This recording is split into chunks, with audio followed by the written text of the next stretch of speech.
He's just the photographer's assistant. That's what my brother said when his new business partner asked who I was at the grand opening of his restaurant. Not my sister. Not even my name. Just a label that put me firmly in my place, somewhere between the catering staff and the coat check. He laughed when he said it, and his partner laughed too, and I stood there holding a tray of champagne glasses I'd been helping pass around, because I thought that was what family did. Helped. Showed up.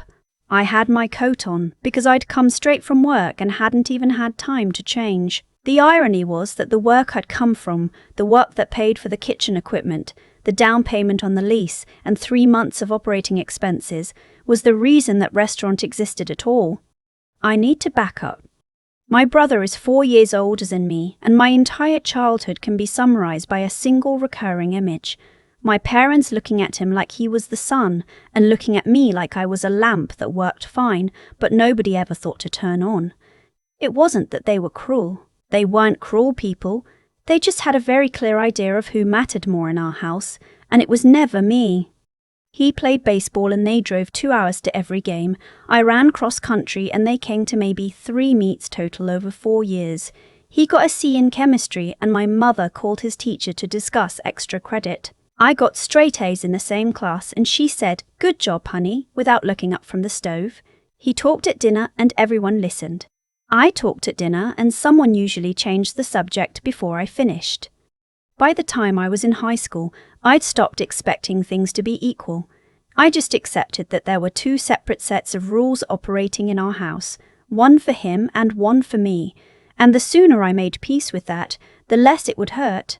It still hurt, but I'd gotten good at not showing it. When I was 19, I got a job at a property management company doing administrative work.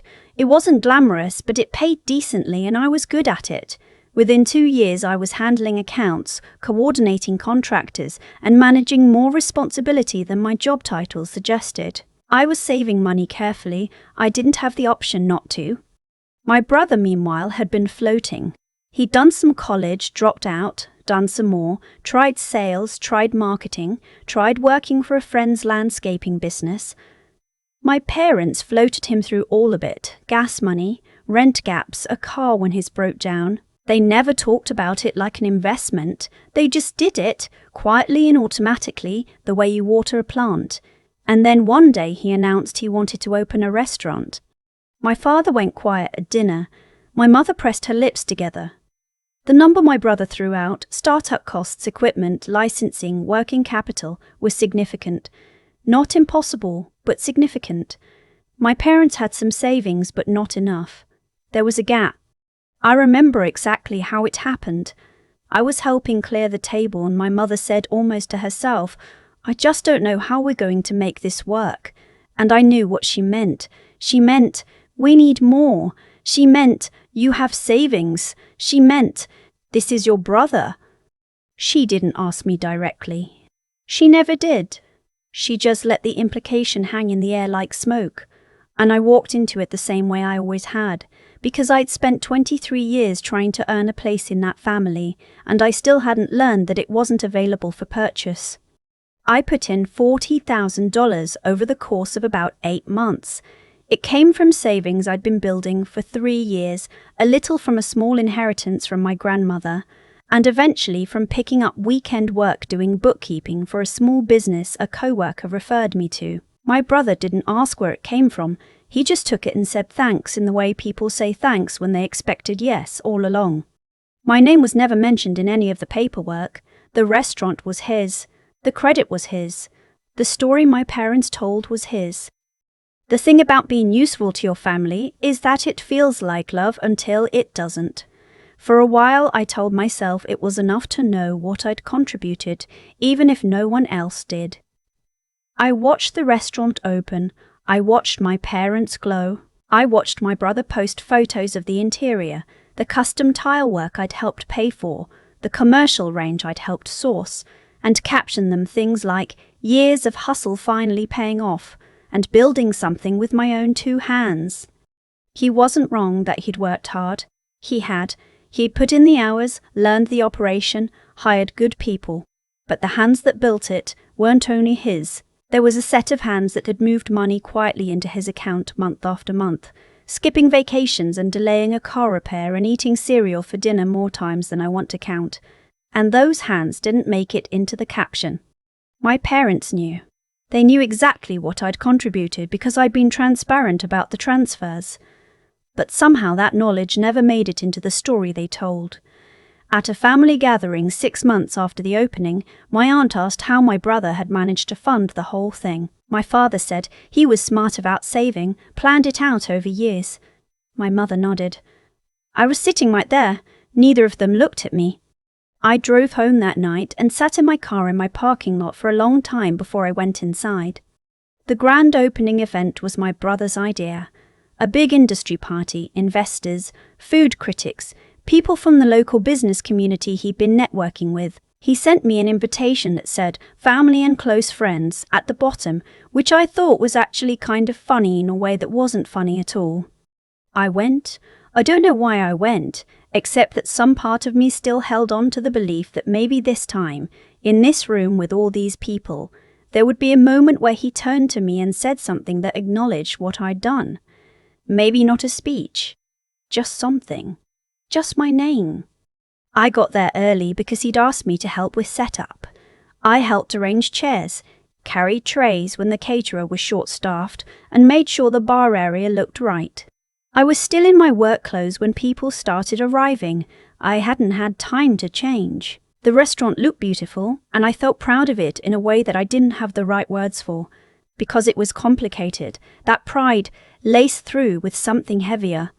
My brother arrived in a blazer, looking confident, and for a while things were fine. He worked the room well. He told the story of the restaurant's origins with the ease of someone who had told it many times, and the version he told had no mention of me. Just his idea, his determination, his willingness to take a risk. The guests ate it up. I was standing near the bar when his business partner, a guy in his 40s who apparently had money in a few local hospitality ventures, came over and asked my brother who I was. He'd noticed me helping earlier, and I guess he assumed I was staff. My brother barely glanced at me.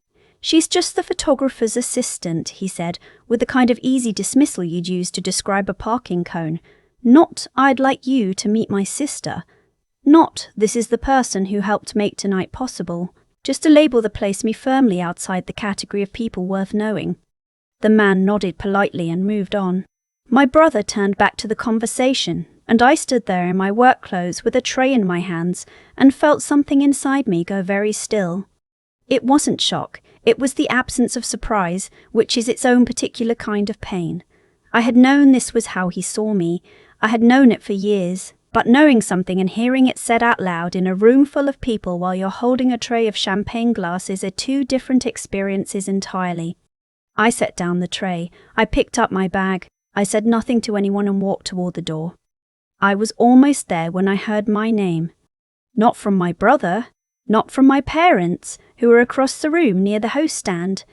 From a woman I didn't recognize standing near the front with a notepad and a recorder on the table in front of her. She looked like press, turned out she was, a food and business journalist doing a feature on the new restaurant openings in the neighborhood that quarter. She said my name with a certainty that stopped me. "Are you the one who handled the financial backing for the first phase?" I turned around. The room didn't go quiet the way it does in movies, but something shifted, the way a room shifts when a conversation gets interesting. I said yes. She said she'd been doing her research for the article and had come across some LLC documentation, some contractor invoices with a name that wasn't my brother's on the payment authorizations. She'd been curious. She'd asked around. She'd found her way to me. My brother appeared at my elbow almost immediately. He was smiling, but his jaw was tight. "I think there might be some confusion," he said, "the way people speak when they're trying to contain something. It was really a family effort." "A family effort," the journalist repeated, writing something down. "So there were other investors involved in the launch." "That's not really. It's a family matter. It's not relevant to the article." "Was your sister one of the investors?" Silence. My brother looked at me. My mother materialized from somewhere on my left, her expression carefully composed. The business partner who'd been told I was the photographer's assistant was watching from a few feet away with an expression that was becoming more attentive by the second. I didn't plan what came next. I didn't have a speech ready. I'd spent years swallowing words in rooms like this, and the strange thing was, in that moment, I was just tired of swallowing. I contributed the seed funding for the kitchen build-out and the first 3 months of operating costs, I said. My voice was level. $40,000, transferred over 8 months, beginning about 2 years ago. I have the bank records if it's useful for context. My brother said my name, sharp, low, a warning dressed as a word. I looked at him. What? He didn't have an answer for that. The journalist thanked me and handed me her card. The business partner excused himself from my brother's orbit and came to stand near me, introducing himself properly for the first time. My parents didn't say anything. My mother found something very interesting to look at on the floor. I left about 20 minutes later. Not in triumph, not in tears. Just tired. I got in my car and drove home and sat in my apartment and thought about how strange it was that the truth, when you finally say it out loud, sounds so much smaller than the years you spent not saying it. My phone was full of messages by the time I got home. My brother sent 3 texts in a row, each one more controlled than the last, but with pressure building underneath. My mother left a voicemail that started with, "I don't know what you were thinking tonight." My father called twice and didn't leave a message. I turned my phone face down and went to bed. Over the following week, I heard about the fallout in pieces. The journalist had apparently done more digging. The article ran 10 days later. It wasn't a hit piece, she was professional about it, but it accurately described the restaurant as a family-funded venture, named me as the primary early investor, and noted that the founder had initially characterized his backing as self-generated. My brother's business partner had some questions. The investors he'd been courting for a second location had some questions too. My brother called and told me I'd sabotaged his reputation. I asked him what reputation. I meant it sincerely. I wanted to know what exactly he thought he'd been protecting by telling people I was the photographer's assistant. He said I'd embarrassed him. I said he'd embarrassed himself. I said it the way you say something when you're not trying to wound someone, just trying to state a fact, and I think that made it worse. My mother called 3 days later and said the same things mothers always say when a family is reckoning with something true that it's spent a long time pretending wasn't there. She said I'd aired dirty laundry. She said it wasn't appropriate. She said I needed to understand that my brother was under enormous pressure and I wasn't helping.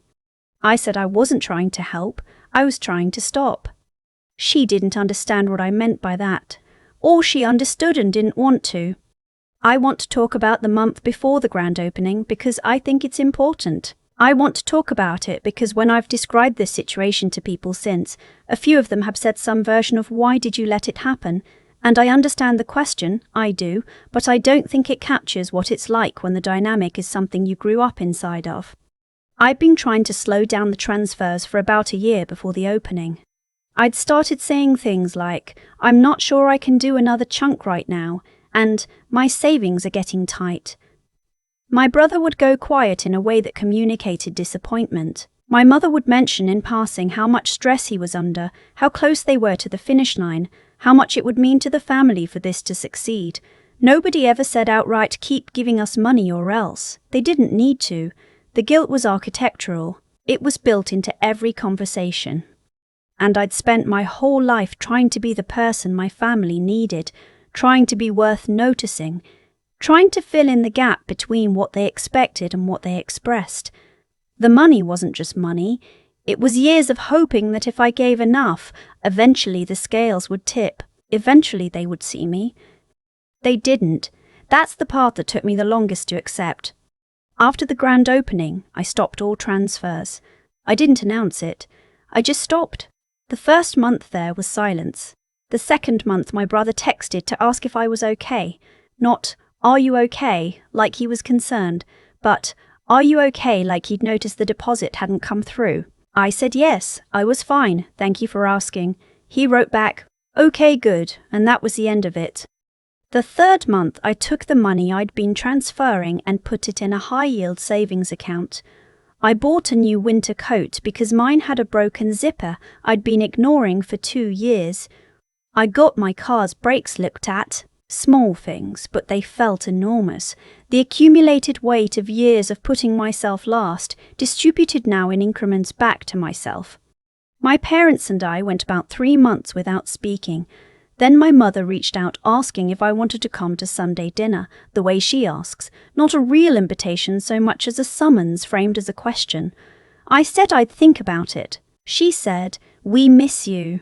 I thought about all the years I'd sat at that table trying to get a word in and the way the conversation always bent back to my brother like a flower turning towards sun. I said I wasn't ready yet. She said okay. It was the first time I remembered her saying okay to something I said without adding anything. I've thought a lot about why I finally spoke up that night at the restaurant. I've turned it over and come to the same answer each time. I was tired. Not angry, not vengeful. Just tired in the way you get when you've been carrying something for so long that you forget it isn't supposed to be this heavy, and then one day you put it down and stand there feeling the absence of the weight, and realize how long you'd been bent under it. My brother's reputation recovered, more or less. He's a capable restaurateur and the place does well. His partner stayed. The second location got delayed but eventually moved forward. I don't know what conversations happened behind the scenes about the funding history. I don't know if my name came up or was quietly filed away. I don't follow his social media anymore. The restaurant does, apparently, and he posts a lot. I wouldn't know. The journalist emailed me a few months later to follow up for a different piece she was writing about women in small business support roles, silent investors, operational supporters, family members who funded entrepreneurial ventures without formal recognition. She wanted to know if I'd be willing to talk. I thought about it for a while and then said yes. It was strange to tell the story out loud to someone who was listening because she wanted to hear it, not because she wanted to redirect it or manage it or fit it into a narrative that protected someone else. It was strange and it was good. She asked at the end of our conversation whether I regretted what I'd done, the investment, the years of transfers. I thought about that for a long time before I answered. I said no. Not because I'd gotten something back, because I hadn't, not financially, but because the version of me that said yes all those years ago was trying to matter to her family, was trying to earn a seat at the table, and that's not a thing you can regret entirely without regretting the instinct toward love that drove it, even love that goes unreciprocated, even love that gets mistaken for a resource. What I regret is staying silent for so long. What I regret is the coat with the broken zipper and the brakes I kept putting off, and the savings account I should have opened years earlier, the one that would have been just for me. I'm building that life now. It's smaller and quieter than the one I spent years propping up. It fits better. If you've ever been the one who handled the finances without getting the credit, who showed up early and left late and never made it into the story, I want you to hear this. The silence you're keeping isn't protecting anyone.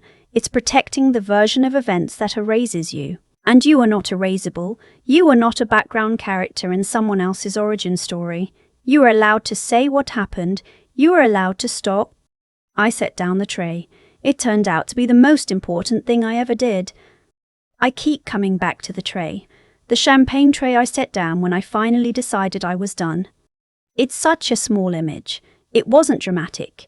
There was no confrontation, no speech, no moment where I turned around and said everything I'd been holding for years. I just put the tray on the nearest surface and picked up my bag and walked toward the door. And somehow that quiet, unremarkable act was the most honest thing I'd done in a long time. What I've come to understand is that the way things unfolded that night wasn't random. I'd been making choices for years, choices to stay silent, to keep transferring money, to show up early and leave late and never ask for anything in return. And those choices created conditions. They created a brother who genuinely believed his own story. They created parents who found it easy to let the false narrative stand. They created a room where the truth had no place until it did. I used to think that being good meant being selfless, that the right thing to do was always to give more, ask for less, and keep the peace. But goodness without discernment isn't virtue. It's just a habit of disappearing. Real integrity isn't about how much you sacrifice. It's about whether you're honest about what's happening, including to yourself. I wasn't honest. I kept telling myself I was helping out of love when a large part of it was fear. Fear that if I stopped, I would lose whatever small place I still held in my family. That's not love. That's just a quieter kind of self-abandonment. The intelligence piece, and I mean the practical, clear-eyed kind, the kind that looks at a situation and names it correctly, that took me years to develop. I knew the truth the whole time. I had the bank records. I had the dates and the amounts. But knowing a thing and being willing to act on what you know are different skills, and for a long time I only had one of them. What changed wasn't the facts. What changed was that I got tired enough to let the facts mean something. And then there's the part about endurance. Not the dramatic kind, not the kind that gets celebrated. Just the ordinary, unglamorous persistence of a person who kept going when it would have been easier to collapse. I worked overtime shifts. I ate cereal for dinner. I fixed the brakes eventually. I kept records not because I had a plan, but because some part of me refused to let the truth disappear entirely. That stubbornness, I used to see it as a flaw, as the thing that made me difficult, the thing my family preferred I didn't have. Now I think it was the only thing I had that was entirely my own. I set down the tray, not for them, not even for the journalist or the business partner or anyone watching. For me, that turned out to be enough.